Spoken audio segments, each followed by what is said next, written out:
नव सृजन का पावन यज्ञ। नव सृजन की जो चिंगारी हिमालय की ऋषिसत्ताओं ने देव पुरुष परम पूज्य गुरुदेव को सौंपी थी, वह अब महाज्वाला का रूप ले चुकी है।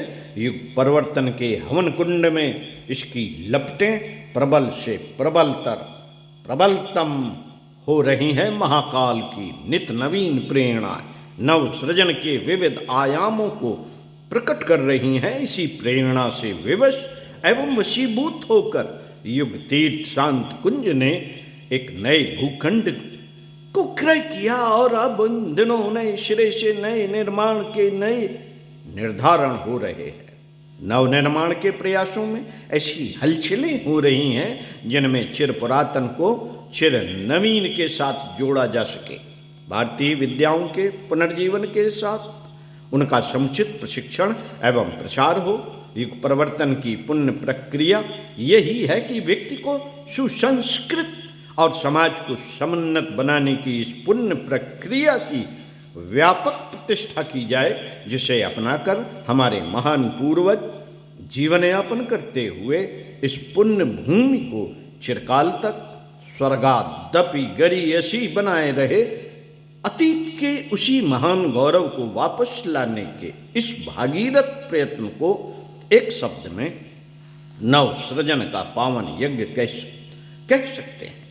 इस महायज्ञ की संचालक देवी चेतना की प्रौढ़ता दिनों दिन तीव्र होती जा रही है। जहां कहीं भी चेतना में जागृति का अंश है, वहां इसमें सक्रिय भागीदारी के लिए आमंत्रण की पुकार स्पष्ट सुनी जा रही है।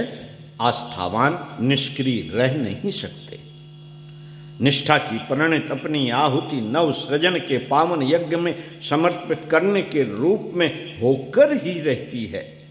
श्रद्धा का परिचय प्रत्यक्ष करुणा के रूप में मिलता है।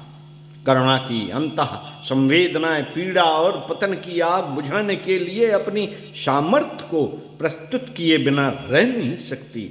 यही चिन्ह है जिसकी कसौटी पर व्यक्ति को आंतरिक गरिमा का यथार्थ परिचय प्राप्त होता है। आध्यात्मिक आस्तिकता और धार्मिकता की विडंबना करने वाले तो संकीर्ण स्वार्थपरता के दलदल में फंसे भी बैठे रह सकते हैं, पर जिनके अंतरात्मा में दैवी आलोक का वस्तुतः अवतरण होगा, वे लोग कल्याण के लिए समर्पित हुए बिना नहीं रहेंगे। परिजनों का स्वाध्याय सत्संग की आरंभिक शिक्षा का प्रयोजन बहुत हद तक पूरा हो चुका है। अब परीक्षा की घड़ियां हैं। जो पढ़ा या पढ़ाया गया उसकी पहुंच कितनी गहराई तक हो सकी, यही जानना परीक्षा का उद्देश्य होता है।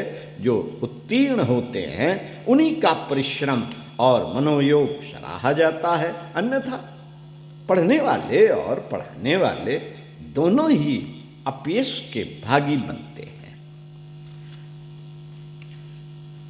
ओम शांति। मिलते हैं अगले वीडियो में इसी पुस्तक से। तो सुनते रहिए कुछ अच्छा और पढ़ते रहिए कुछ अच्छा।